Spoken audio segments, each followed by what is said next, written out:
7-year-old Kyron Horman was excited as any kid would be for the morning science fair at Skyline School in Northwest Portland. But when the school bus arrived that afternoon outside his home, Kyron's mom, Desiree, his father, Kane, and stepmom, Terri's lives would change in a flash. It isn't until the school bus arrives in front of their house, and Kyron's not on that school bus, people realize, hey, something's not right. He's not here. That really is, again, we don't know where Kyron was from the point of the school science fair to when he got off the school bus, or didn't get off the school bus. That huge gap, a nearly 6-hour period, would become the central focus of the search for Kyron Horman. Who saw him, and who spoke to him last? Have interviews been done with all of his parents, both biological and custodial? Yes, the interviews are still going on at this particular point in time. Has that given any more information? No, it hasn't. We've just been able to compile the same information. It's been very consistent throughout the process. These are no suspects, but anybody of interest? In this type of a situation, I think everyone is of an interest to us, especially when a child is involved.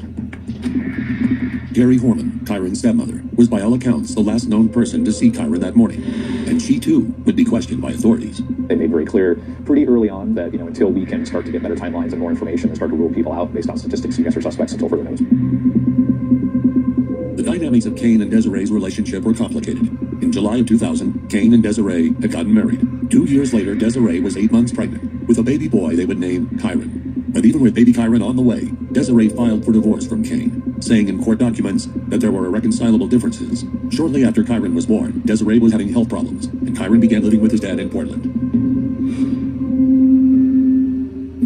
We know that you are all awaiting a statement from the family, and we are working very diligently with the family to figure out when is the most appropriate time.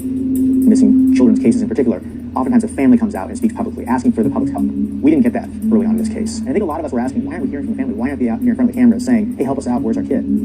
I don't know that we were emotionally collected enough to be able to make them, honestly. The consensus, at least amongst the family, was until we clear this, we really don't have a lot of business speaking to the media because we honestly don't really know what's going on. I didn't have any mindset to be able to address the media. I don't think any of us did. We need to focus on him. We need to focus on clearing ourselves, clearing the process, so I think that then we could be more public advocates for him. But at the time, obviously, they don't know who's involved. They don't know if any of us can be cleared or not.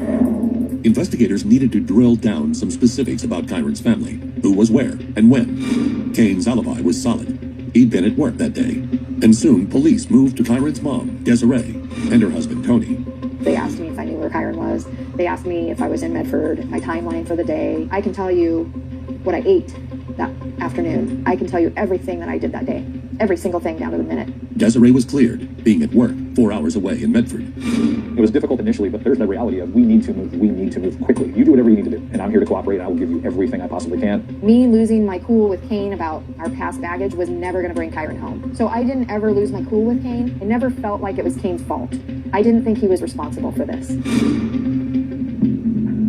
And while the press waited for the Horman family to speak, police had to consider a number of possibilities.